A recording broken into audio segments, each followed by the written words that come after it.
thank you all for braving the weather and the elements and so on, and for joining us to dedicate a historical plaque commemorating the Dr. W.C. Jones Hospital that played such an important part in Nevada County history. I'm Bernie Zimmerman. I'm the chair of the Nevada County Historical Landmarks Commission. Commission was formed in 1969 by the Board of Supervisors. Our mission is to preserve and promote Nevada County history. And here today to greet you all is District 3 Supervisor Lori Swarthout. She is... I'm right here. And it's Oh. Lisa Swarthout. Lisa. What did I say? I thought I said Lisa. That's okay. I didn't. Do Similar. you want to come forward and speak? Sure, I can.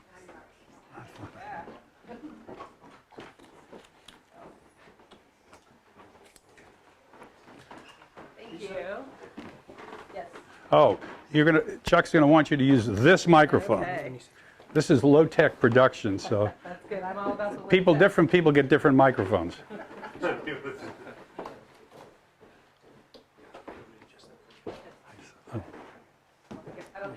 on? It's not. Yes, I can. It's only for the recording. Got it. Okay. Well, good morning, everybody. It's so great to be here today. I apologize if I'm a little out of it. I just got home at 3 o'clock this morning from visiting my husband in South America. So, but I would not miss this. What a wonderful event. So I've had the opportunity to observe this house for the last 20 years firsthand because I actually live next door. Oh. So it was a short commute for me to come over this morning.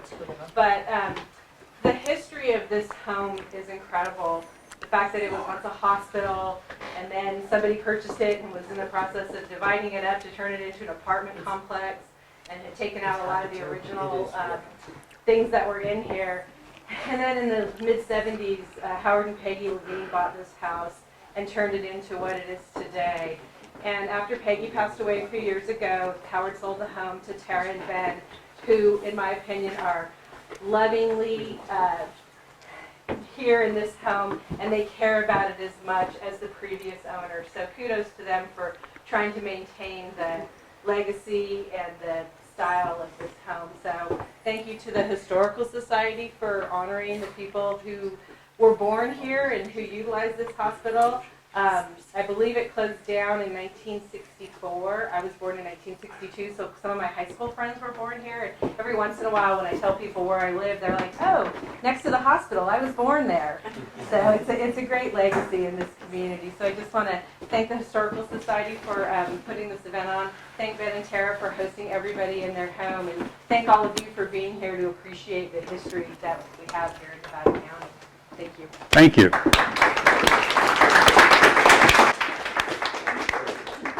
So, in the interest of fair play, first of all, a disclaimer.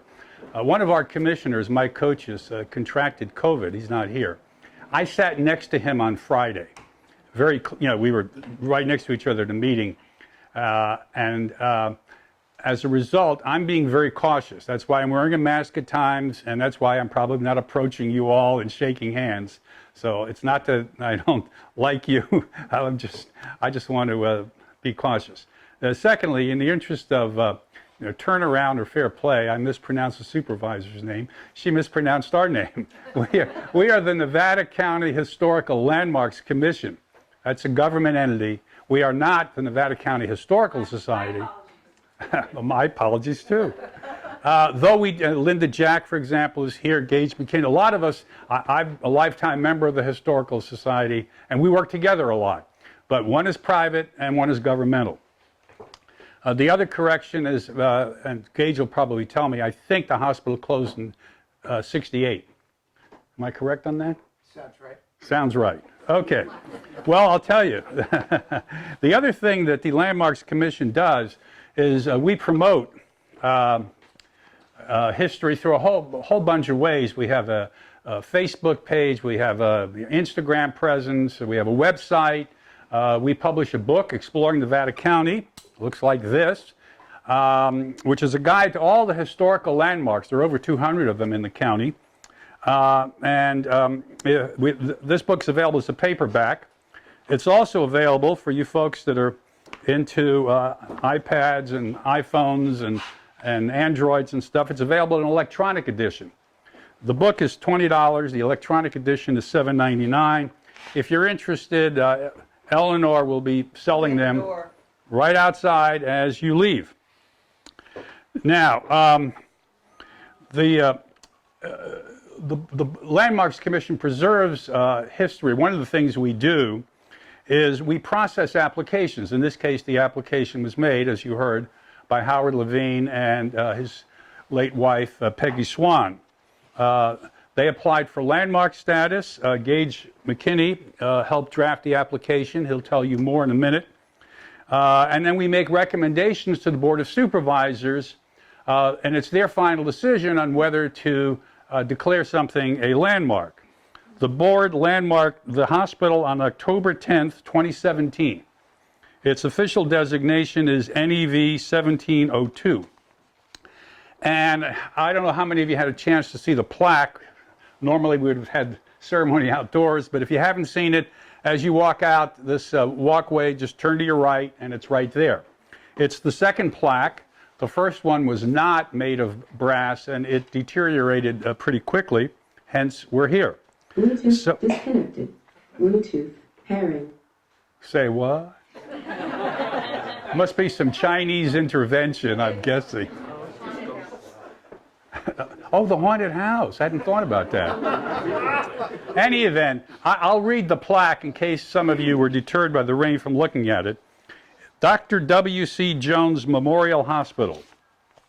Built in 1867 for the Fays, owners of the Allison Ranch mine, then owned by William Campbell, a prominent local businessman. The building was acquired in 1905 by Dr. John Taylor Jones for use as the county's first private hospital. Bluetooth connected. I'm so glad we're connected. He named it the Dr. W.C. Jones Memorial Hospital for his father, who had been the most prominent physician and surgeon in the county in the 19th century. After John's death in 1917, his younger brother, Dr. Carl, continued the practice. The hospital opened in 1907 and served patients until 1968, being the area's principal medical center for most of that time. In 1975, it was acquired by Howard Levine and his wife, the late Peggy Swan. Renamed the Swan Levine House, the building was used as an arts academy and as a bed and breakfast. So that's the plaque. Now, you'll learn more about the hospital from some of the subsequent speakers, but one thing that is noteworthy about this plaque is the way it was funded. The Landmarks Commission gets a small budget from the Board of Supervisors. I won't tell you how small, you'd probably be shocked. So if you care about historical plaques, you can ask your supervisor, there's one right there, give us more money. What we did here was a crowdfunding scheme suggested by Commissioner Kathy Hillis, who is all the way in the back there. Through the Friends of the Historical Landmarks Commission, we asked people who had been born at the hospital or worked here to contribute to the plaque. Our goal was $1,500, and we met that. Many of the contributors, I'm sure, are here today, so please stand if you contributed and be acknowledged. Thank you all very much. Now, back to the Landmarks Commission. There are 10 commissioners, 2 from each district. We're all volunteers, unpaid volunteers. And most of us are here today, actually. I've mentioned Mike Coaches, who's from District 2, who came down with COVID. There's Barbara Shawinski, who drove down from Truckee, District 5. I'm District 5. So let's see. I see all the way in the back Bruce Boyd. He lives up on the ridge. That's District 4. Chuck Shemeka, who's operating the cameras. But I haven't gotten through with you. Also District 4. Let me deal with the commissioners first. I saw Felicia somewhere. There's Felicia. Felicia Tracy's also District 2, and then from District 1, We have Jerry Martini somewhere. There he is, Jerry, and Eleanor Barnes. From District 1, I'm sorry, you're District 3. Grass Valley's District 3. District 1, we have Kathy and Audrey Troutwine, who is here with our little commissioner, baby Hunter. I don't know where Audrey is, but she's the one with the child. And we have some consultants here. And one of them is Torben Erickson, who's sort of our consultant at large. You'll be hearing soon from Gage McKinney, consults with us on mining issues. Do we have any other consultants here? Technical consultant. You'll be hearing more about her in a little while. I'm sorry? Jeff is out here. I'm going to get to him. Somewhere out there, I guess, is Jeff. Come on in, Jeff. Jeff. Jeff Thorsby is on the staff of the county, and he serves as the liaison officer to the Landmarks Commission. At least he has for the last several years. Staunch supporter of the commission, and he'll be stepping down from those duties in the next month or so. Yeah, a couple, probably. And we've got a replacement lined up. Okay, is there anybody else? Oh, hold on. We have some other folks here from Grass Valley. Mayor Arbuckle is here somewhere. There she is. She's hiding. I guess is it because of my COVID you're hiding, or you're just a bashful mayor? And then Council Member Ivy was supposed to be here. I understand he's also a close neighbor. Is he around? No? Don't think he's here yet. Don't think he's here yet. Okay, and then we have Tim Kaiser, who is the Grass Valley City Manager somewhere. There he is in the back. Anybody else here that I have missed? Yes, sir. It's Bob Branch from City Council member. Oh, well, I don't live in Grass Valley, so I didn't recognize you. Okay, all right. So moving on, I'd like to introduce Fran Cole, who's the president of the Nevada County Historical Landmarks, the Friends of the Nevada County Historical Landmarks Commission. They're the folks who've really kind of made this happen. And she's also a former commissioner, and she'll say a few words about the Friends. Hello. I'm so impressed by the crowd that we have here today. I was formerly a commissioner, and then I moved just over the edge of Nevada County into Yuba County. I tell you, it hasn't been the same. I still miss so much everyone in Nevada County. I miss its history. So I was very pleased to be asked to be president of the Friends. And while Bernie didn't say what the budget was, I will tell you when I started with the commission, the budget for the year was less than what this plaque cost.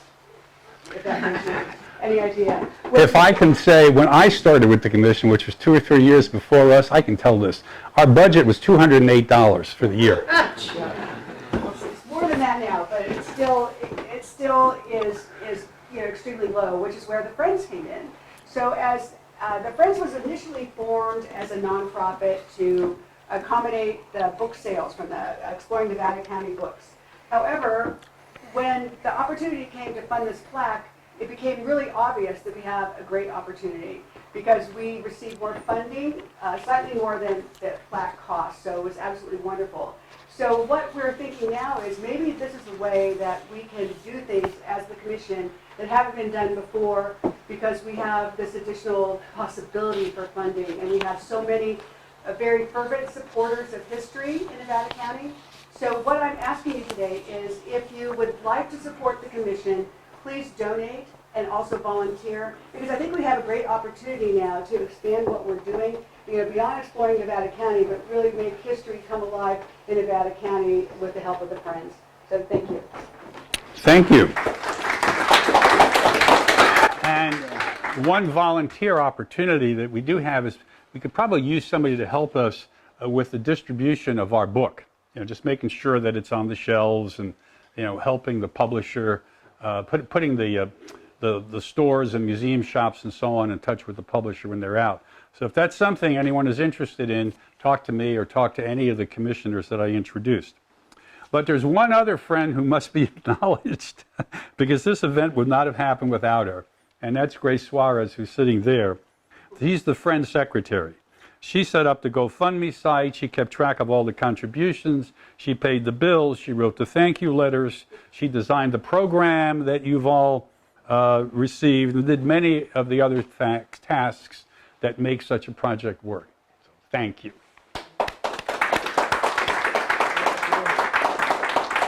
So now you'll get to hear from Gage McKinney, a prominent local historian. I probably don't have to tell you all that. He's written many books about the area, especially about the mining industry. Recent biographies of Errol McBoyle, George Starr. He's working on another one that I've seen the draft of. And Gage helped Howard Levine and Peggy Swan draft the application to landmark the hospital and probably knows more about it than anyone else. So here's Gage.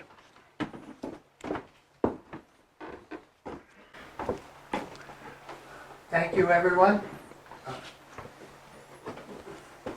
Is this on? It's only for the recording. Got it.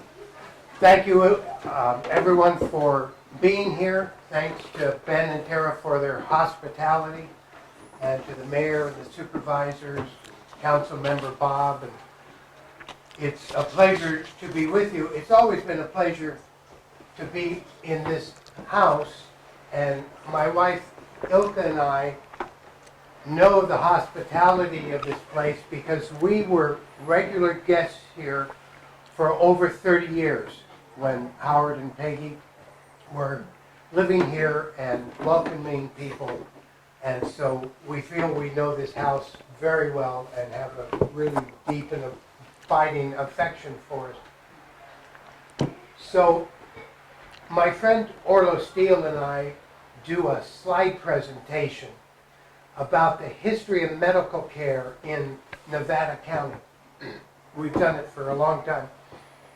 And we start with the Nisenan people and with Medicine Rock in Nevada City as the first sort of central place of healing. And then we go all the way through the history to the latest developments and the latest technical installations at the Sierra Nevada Memorial Hospital. The largest stretch of that history is the story of the Jones family. W.C. Jones, for whom this place was named when it was a hospital, came west and was the doctor for the Central Pacific Railroad when they were building the railroad across the country in the 1860s.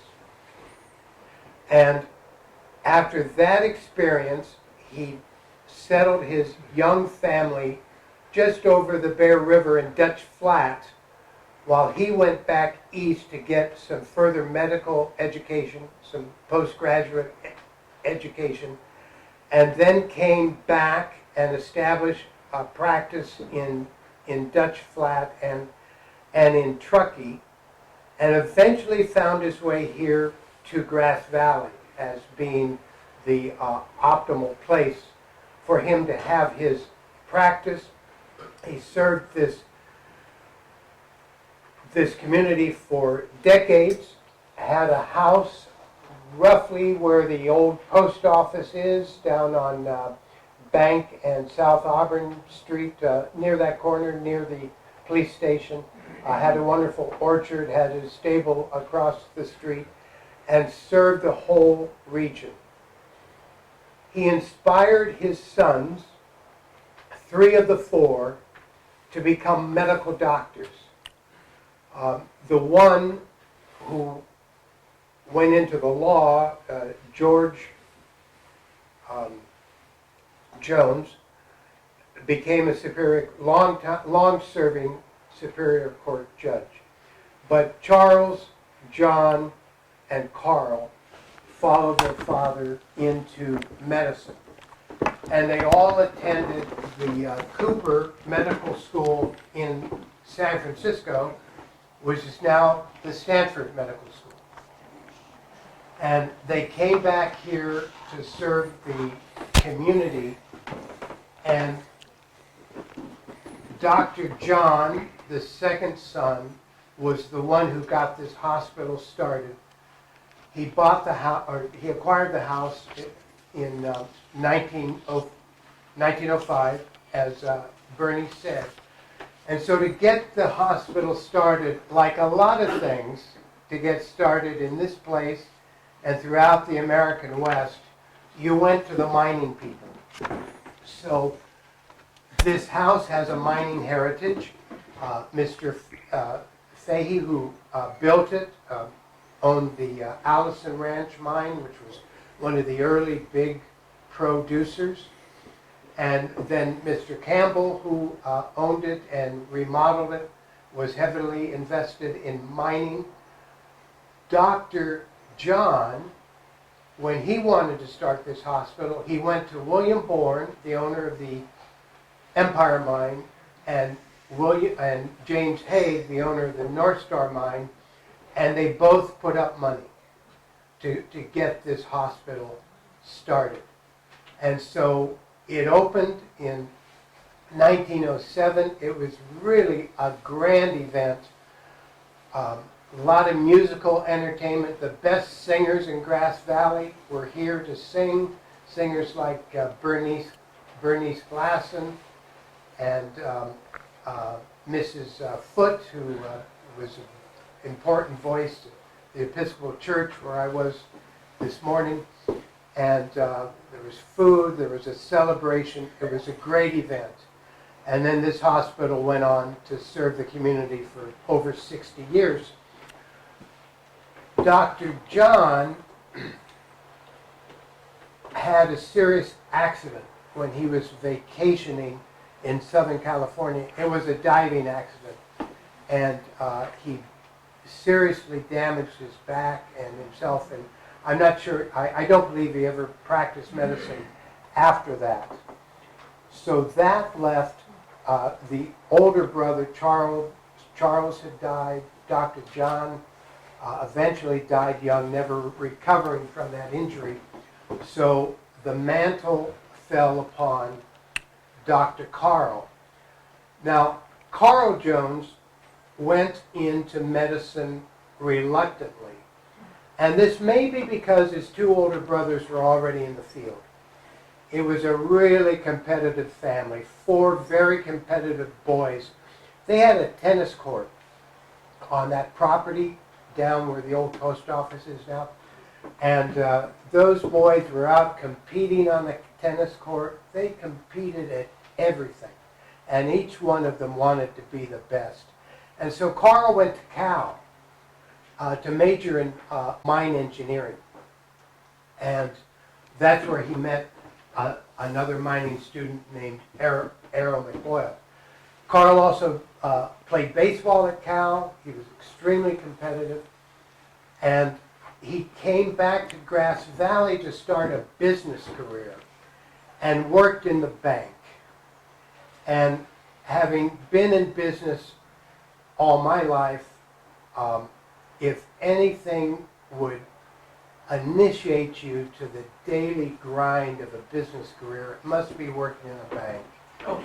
And so he said, well, even medicine, even having to compete with my older brothers in medicine must be better than this. And so he went to the Cooper Medical School and followed his brothers. And then he eventually became a medical doctor. He was actually away in World War I. He was running a U.S. Navy hospital in South Carolina during World War I, and when his brother died, I believe, and then came back and took over this hospital. And so for, trying to think quickly, 35 years, 40 years, something like that, he was the primary doctor, maybe the dean of physicians in Grass Valley and Nevada County. He was also the county medical officer. And at one point in time, he was pretty much everybody's medical doctor. And not just here, from here to Allegheny. And he would be called out at night. By that time, he was driving a Model T, which you'd get around pretty well on rough mountain roads. And he would practice medicine wherever it was required.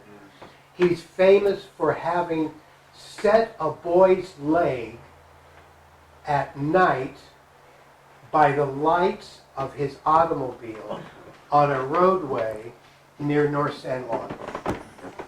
And for performing surgery on a kitchen table after the dishes were hurriedly cleared at a house in Allegheny. He was fearless as a surgeon and quick with the scalpel. And people had enormous confidence in him. And then other medical people came here, and especially Dr. Paget, who lived next door. I want to remember him because he followed Dr. Jones in running this place.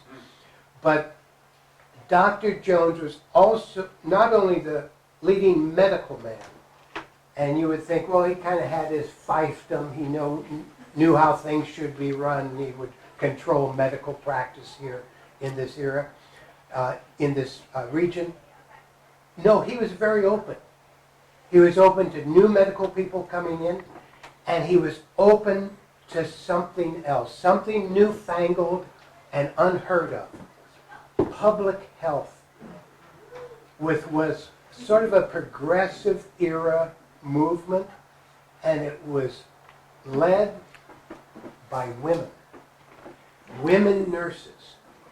And a lot of male medical doctors, as most of the field was in the early 20th century, were very resistant to public health nurses coming in and sort of showing the doctors how things ought to be done.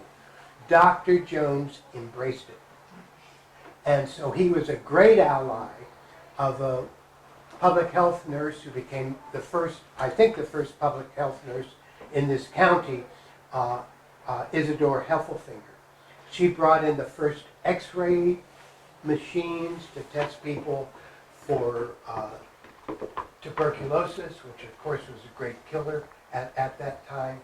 And she had a strong ally always in Dr. Jones. And she also worked in this hospital to support her family. Her husband was ill. She worked in this hospital taking shifts on weekends to supplement her income.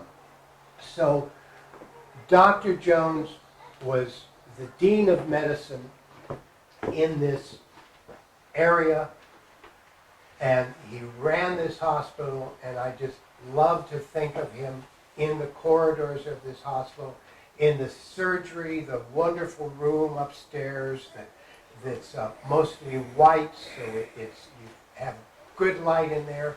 It has a north-facing window, so that you have the same constant light all day. It's where he did his work. Ilka and I spent a lot of time in the suite across the hall, and then kind of our favorite room, a small room with a big fireplace next door. That was the baby room. That's where the babies were kept when they were newborns, so they could have the warmth of that fire with them. So, and the third floor was largely for people with tuberculosis, where there was plenty of fresh air, and so people revered this place in the mid 20th century. But Dr. Jones was a very imaginative man and always looking ahead. And he felt that this place not only deserved a world-class hospital, but had the resources to have one. And he had this ally, this Cal Bear from Berkeley, Errol McBoyle, who made a fortune in the Idaho, Maryland mine. And they cooked up this scheme for what they called the Mayo Clinic of the West. And Dr. Jones is making his call, going around, public health officer, mine doctor, personal doctor. He used this phrase, Mayo Clinic of the West, so often that people started to tease him about it. They said, oh yeah, the Mayo Clinic of the West, right, Dr. Jones? But the scheme was that Arrow McBoyle, and Jones had a lot of mining stocks too. And Arrow McBoyle was going to set up this foundation, and he was going to give all his stocks, actually sell it at pennies on the dollar, sell all his stock to this foundation, and the foundation was going to build the Mayo Clinic of the West. And so the first board of directors of the foundation were Arrow McBoyle, Dr. Carr, and their attorney who wrote up the legal document. And they created this foundation before Arrow McBoyle was rich. But when the gold was in sight, when he had made contact with the Eureka, Idaho, Maryland vein, the richest gold vein in all of California, and he knew the riches were coming.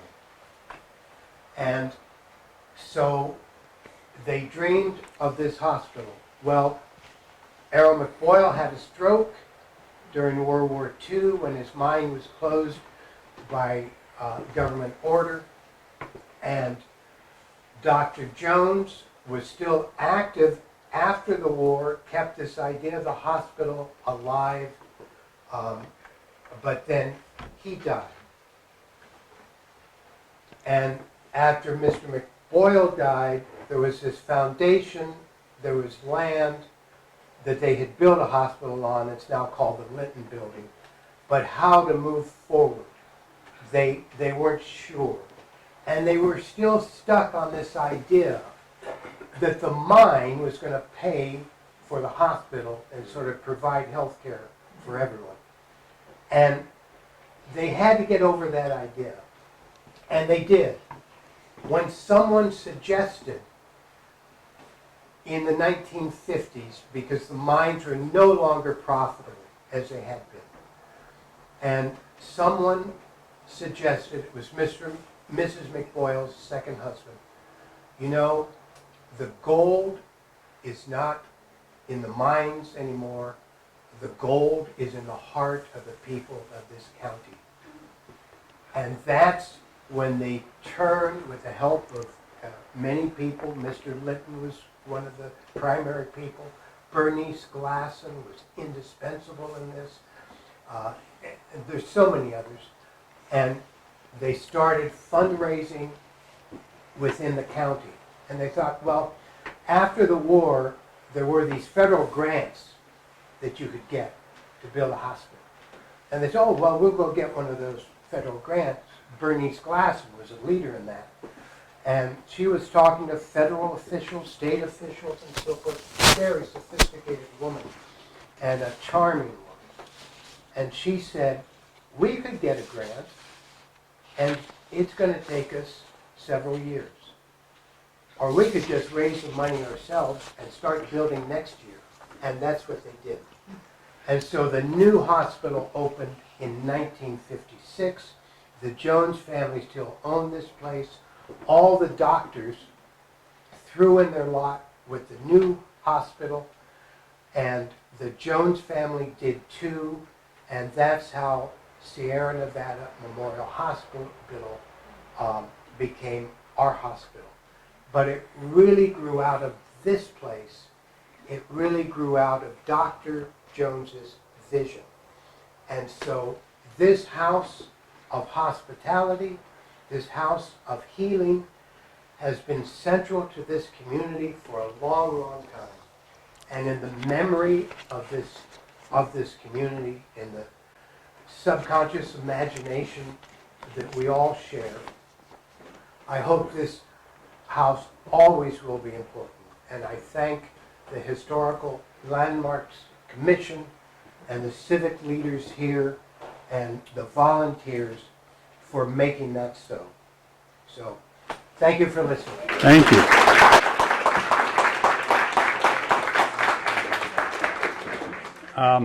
As a footnote, if you get our book, there were 4 brothers, but there was also a daughter, not a doctor.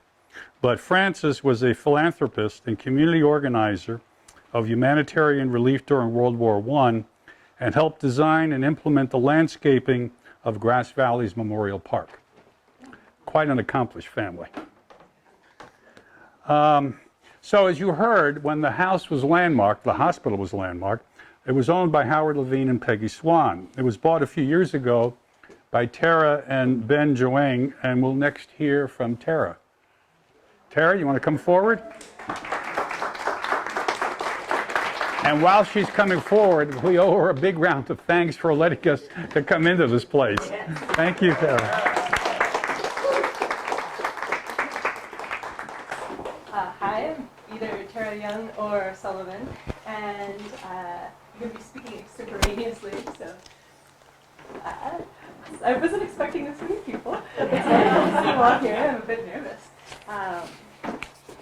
So I first saw this house online looking at houses, and I knew it was mine the second picture I saw. It was just immediate love, and I just somehow knew it wasn't really possible at the time. How long do you want this story to be? I'll give you 20 minutes. Oh, wow, that's funny. Basically, a series of wonderful events took place. Wasn't going to be able to happen, definitely impossible, and then everything lined up for this house to come into my hands. And I couldn't be more thankful. I'm so deeply in love with it. And it's apparent as soon as you walk in, or as soon as you see it, that it's such a good place. I don't know why, but everyone seems to say that. It's got this wonderful feeling here of warmth and welcoming and even healing. And the more I learned about it, the more that's just factually true. I was delighted to learn of the Jones family's commitment to healthcare to help people, and they were known for caring for everyone. Apparently there was a number of Chinese babies named after W.C. Jones. At the time it was hard to get health care. I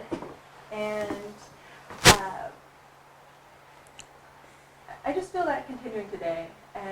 We have a number of people that have been drawn to the house because of that history. I oftentimes will answer the door and meet someone who was born here, or meet someone in town, and they always born in your house. And all of them love this old hospital, which is such a strange thing to say, but it makes sense when you know the place. And so something Ben and I have always talked about is how we don't really own anything in this life. We're just stewards of the future. And so I see this as my responsibility to take care of and preserve what's here and make it something that people in the future can enjoy and learn from. I've learned so much today, and every day I talk to somebody. And I hope that this is not the last time I see each one of you and learn your stories. I probably will get to talk to all of you today, and I hope I do eventually. So please do come by and visit, and I'd love to host other events here for historic purpose. We'll keep you in mind. Yeah, Thank you. So, This is Todd, and he's the two-arter. I'm just on the paperwork.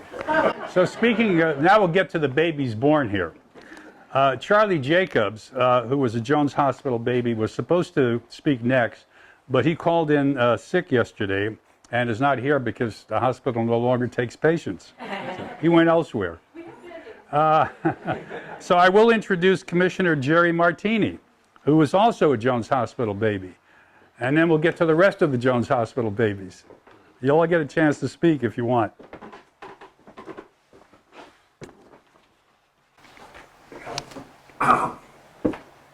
Thanks everyone for being here first. And I want to echo what Gage said about Howard and Peggy and what a gracious place this has always been and what wonderful people they were.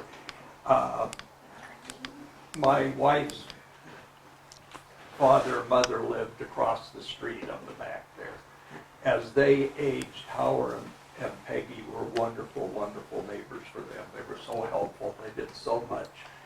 And we were invited to so many 4th of July parades. They were from the lawn out there as it went down. It was just a perfect place.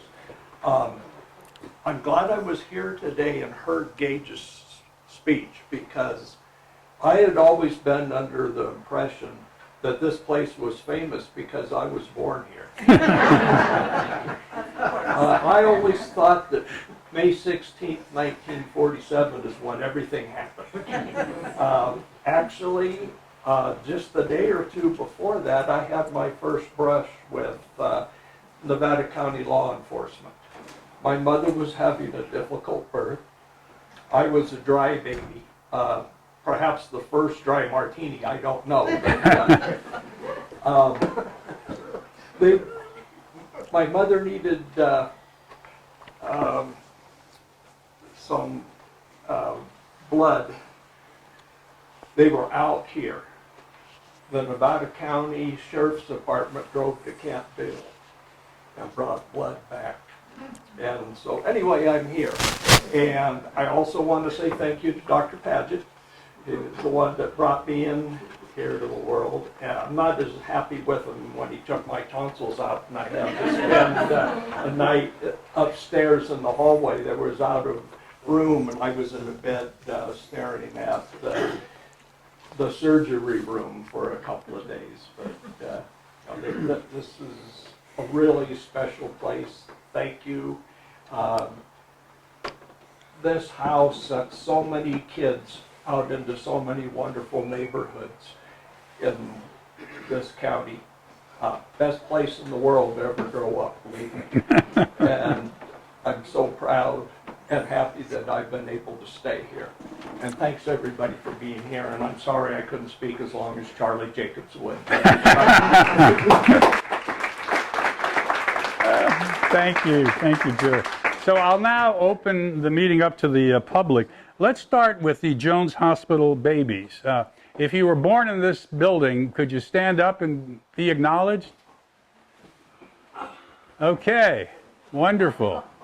All right. Well, now, how about if you were a staff? Anybody here that worked in the hospital? Okay, so anybody want this microphone to tell their stories? You don't have to come up front. You can if you want to.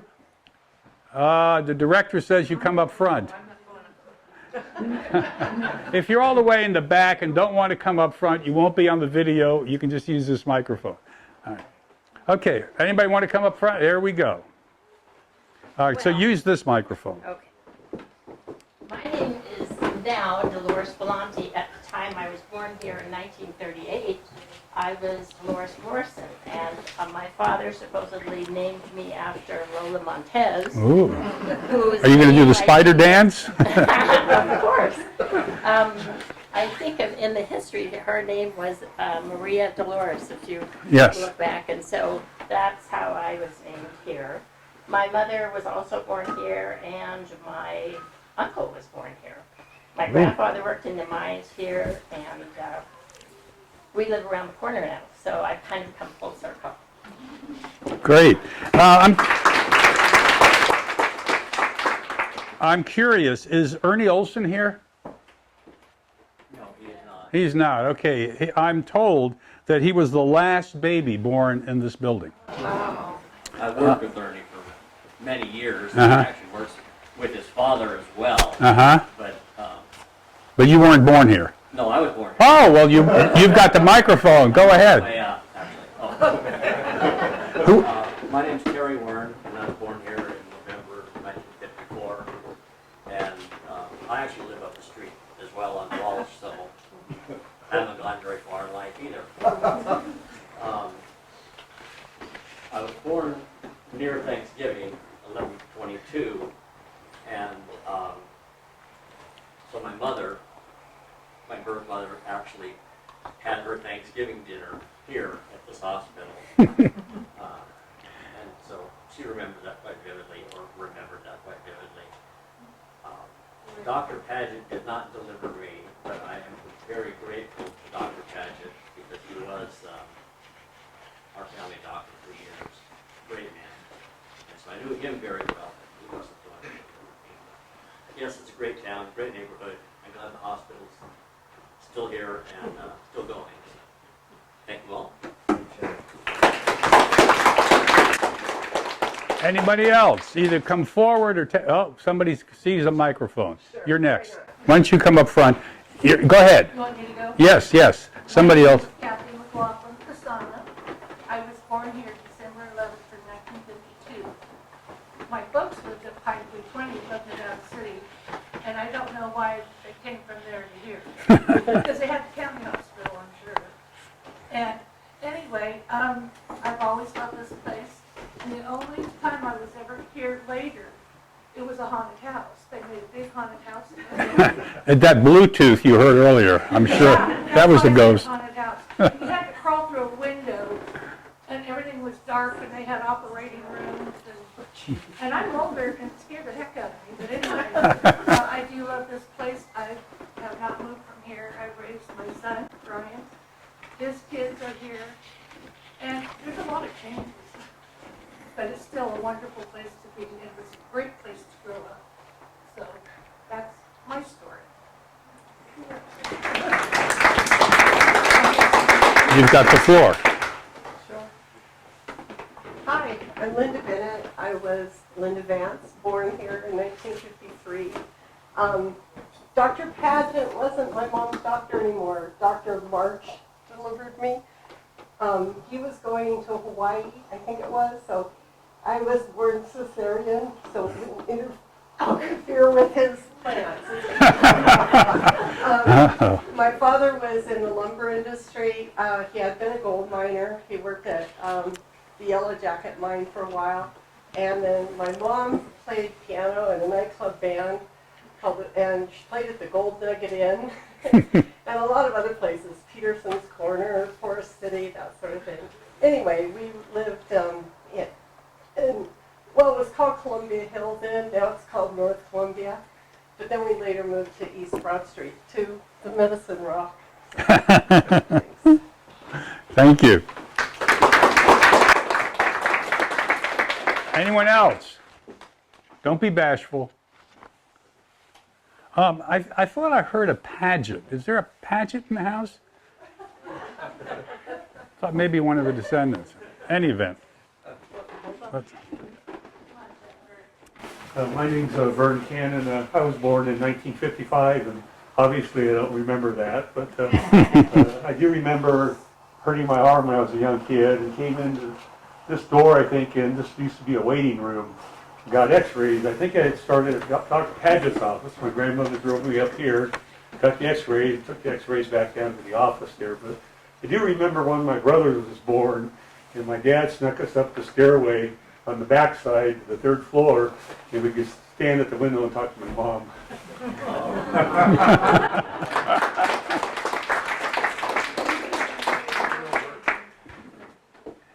Next. I'm curious, is Geneva Juni's Galida here? I think it's her, and she lives in Montana and found out about this and sent in a contribution and so on and so forth. I wasn't sure whether she would make the trip. I guess it's a little far.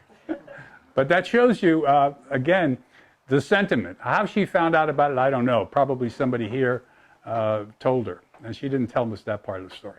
Anybody else have a story they want to tell? I'd like to add one little Sure. thing.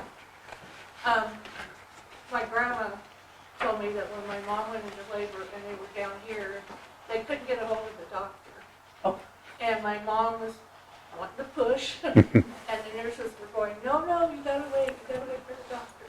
My grandma said, what the hell she has to? She can't wait. And they go, well, he's out at dinner somewhere. Well, he better not be drunk. That's what she said. That's all my grandma told me. All right, even if you weren't born in the hospital, if you're a member of the public, if you just want to say something, you live across the street and often wonder what went on in this building, this is your chance. Bernie, can I say one more thing? I'm sorry, I forgot about the wonderful elevator that they had to do. Yes, It was that's worth water-powered. talking. And when I was born, we were upstairs, and Mom and I couldn't go home until they got the pressure up, so they get the elevator up to get us home. I've seen that elevator. All right, anybody else? Well, yes. So I'm one of the current residents, and speaking of the Howland Haunted House, just wanted to announce that third year of running a sequential story for the trick-or-treaters with like actors and such. So you have children or friends and want to come by and get some candy and see what the latest installment of the cereal has in store. Is that Halloween night? Yes. Halloween, yes. yeah. No one's too old to be a trick-or-treater. Exactly. Yeah.